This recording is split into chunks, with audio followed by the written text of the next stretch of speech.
The 24-Karat Buddha and Other Fables, Stories of Self-Discovery by Maxine Harris. The publisher is the Sidran Institute Press of Baltimore, Maryland. Today's story is Perfect Vision. Jana was revered throughout the land as a wise woman and a sorceress of great power. When people heard that she was to have a child, there was much excitement. Many speculated that the child's father might even be one of the gods, and everyone wondered whether the child would possess the powers of Jana. After a long labor, during which she was attended by all of the most skilled midwives as well as by the chief magician of the clan, Jana gave birth to a healthy baby girl. The child, who possessed the biggest and brightest brown eyes anyone could remember seeing, was called Carla, in honor of one of the clan's most revered ancestors. And from the moment of her birth, there were whispers among the members of the clan about whether she would possess perfect vision. Carla was a happy child who seemed content, no matter who held her or came to play with her. She smiled easily, but she also had a calm and serious side that caused many to comment that she seemed older than her years. Soon, there were many knowing nods and winks as villagers and court attendants alike began to believe that Carla possessed powers like her mother's. Because she was the daughter of a wise woman, the very best teachers in the land were selected to supervise her education. And as she grew into a young woman, Carla learned all there was to know about the plants that healed and the rituals that soothed.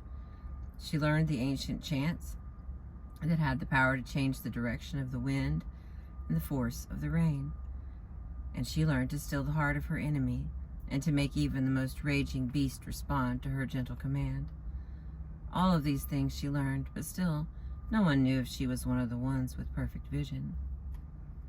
Throughout her childhood, Carla had often heard people whisper about something called perfect vision, but she herself had no idea what they meant by the words that were uttered in hushed tones and spoken with averted gaze. Carla knew that she had been blessed with a keen sense of sight and that she could spot a rabbit running across the field at a great distance.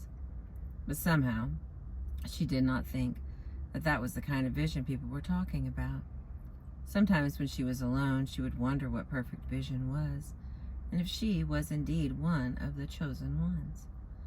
One day, when Carla was sitting in the garden preparing for her daily lesson and playing with one of the stray cats that made its home under the dense shrubs, she decided to ask her most solemn teacher about perfect vision. "Master Magician," she began, somewhat tentatively, "I have been a good student, and I have tried hard to learn all that you have taught me.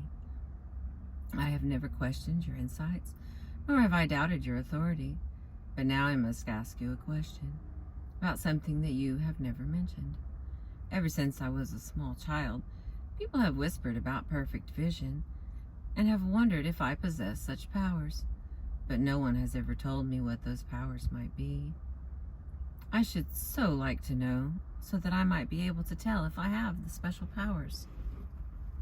"My dear child," began the magician, "you are correct that I have not spoken of perfect vision. It is a rare and unique power, possessed only by a few chosen ones in each generation.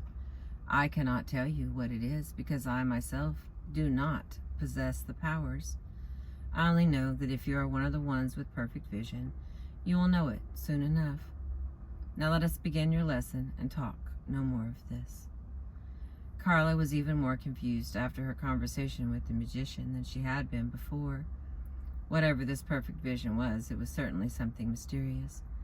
She would just have to wait and see. One day, Carla was watching as 3 of the younger children were playing by the edge of the cliffs that overlooked the sea. Carla thought to herself, "Those children are too close to the edge of the cliffs. If they stumble on some loose rocks, they will surely fall and hurt themselves." "Be careful," she called out to the laughing children. "Those cliffs are dangerous." "Don't worry," called the children. "We are just having fun, and you want to spoil our good time." As Carla was just about to call out to the children one more time, the cliff gave way, and the children tumbled into the sea. Villagers ran from all directions, crying and wailing as they realized what had happened. "If only someone could have seen how dangerous that cliff was," said one woman, as she walked away, shaking her head in disbelief. "But I did see how dangerous it was," thought Carla. "I tried to warn the children, but they would not listen. They thought me a silly fool who just wanted to ruin their good time." Carla shuddered as she recalled the scene of the children falling onto the rocks below. Perhaps their awareness of the danger the children faced was somehow connected to what people meant by perfect vision. Months passed, and Carla put the incident with the children out of her mind. She went about her regular routine and tried not to think about perfect vision. And then one day, a group of young men rode into the village and asked for volunteers to join them in an expedition to dig for gold in the distant hills. Each volunteer was to bring enough food and money to last for 6 months of exploring. The young men boasted of their previous successes and assured the eager volunteers that riches would soon be theirs. As Carla heard of the plan, she had a vision of her fellow villagers wandering lost in the hills, hungry and cold, their money stolen by the boastful young men. "Don't go," she called out. "You do not know these men. They might very well be robbers who are planning to take your money and leave you stranded in the hills." No sooner were the words out of her mouth than Carla was heckled and shouted down by her fellow villagers. "You worry too much, Carla. We just want to have an adventure. You would stop us from making our fortune with your silly fears. Leave us alone, Carla." Carla hung her head and walked away. She knew she would never see some of her eager countrymen again. Now, Carla knew what perfect vision was, and she wasn't sure she liked it very much.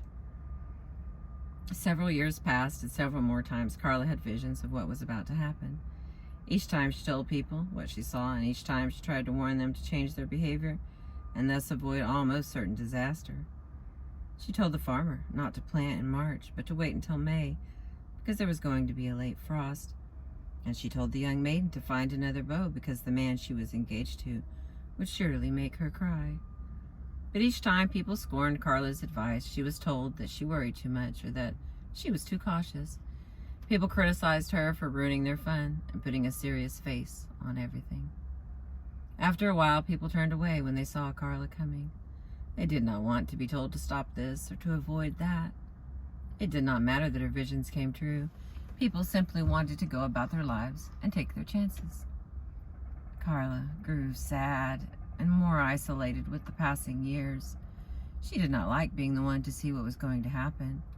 So one day she went to her old teacher and asked him what she should do with this perfect vision that allowed her to see things and know things, but gave her no power to do anything about what she saw, except to tell people, who seemed not at all interested in heeding her advice. The old magician listened to Carla's story and felt compassion for his former pupil, who seemed so lonely and distressed. "My dear Carla," he began, "I wish I knew how to help you, but since I myself do not possess perfect vision, my advice will be somewhat flawed. It seems, however, that your greatest distress comes from the reactions of your fellow villagers, who do not want to benefit from your foresight. Perhaps all would be well if you simply kept your visions to yourself. Just because you see the future does not mean you have to speak it." "Of course," gushed Carla. "That is just the answer that I have been seeking. I will keep my visions to myself, and all will be well. Thank you, thank you. Your advice is indeed wise." Carla left the magician happier than when she had been in a long time. For a while, she thought that all would be well. But soon, after she visited the magician, Carla had another vision. This time, she tried to keep her thoughts to herself, but the images she saw kept forcing themselves into her consciousness. Just keeping them to herself did not make them go away. She tried to keep her own counsel, but finally the visions were so powerful that she found herself telling what she saw to anyone who would listen. The magician's advice had failed. She would have to find a better way to deal with her perfect vision. After much thought, Carla decided to seek the counsel of the wisest sorceress in the land. Surely, the old one would know how to make this perfect vision go away. Carla traveled over the hills to the temple, where the old one lived and worked her spells. As Carla approached the sorceress, she thought about what she was going to say. She would ask the old one if she could take the gift of perfect vision and give it back. "Most revered sorceress," began Carla, "I am the daughter of Janna, and have been schooled in the ways of the wise ones. I have come to you to ask about my perfect vision. I have the gift of perfect sight, and I would like to know how I might give this gift back. You see, it is not so easy to possess perfect vision." "Oh, my dear child, I know all too well what it is like to have perfect vision. You see, I have lived my life possessing the very same power, and I too have had to find a way to live with this awesome vision. But before I tell you of my experience and that of the others who were chosen to have perfect vision, I must ask you one question. What makes you think that perfect vision is a gift?" Perfect vision. One of the most difficult struggles is to see the world with clarity and honesty. We all want to believe that our decisions are sound and our choices wise, and we often find a way to ignore those signs that suggest otherwise. The people in our lives who try to tell us that we are about to make a mistake may seem like our worst enemies rather than our best friends. Yet for each of us, genuine growth and change require that we recognize the truth that sits before us, even if it means that we will have to put aside an activity or a relationship that satisfies us for the moment. Still, seeing the truth should not mean that we live in fear and anxiety. Sometimes the answer to a healthy life lies in seeing reality, making adjustments, and then continuing to find ways to be engaged in the world. Thank you for listening.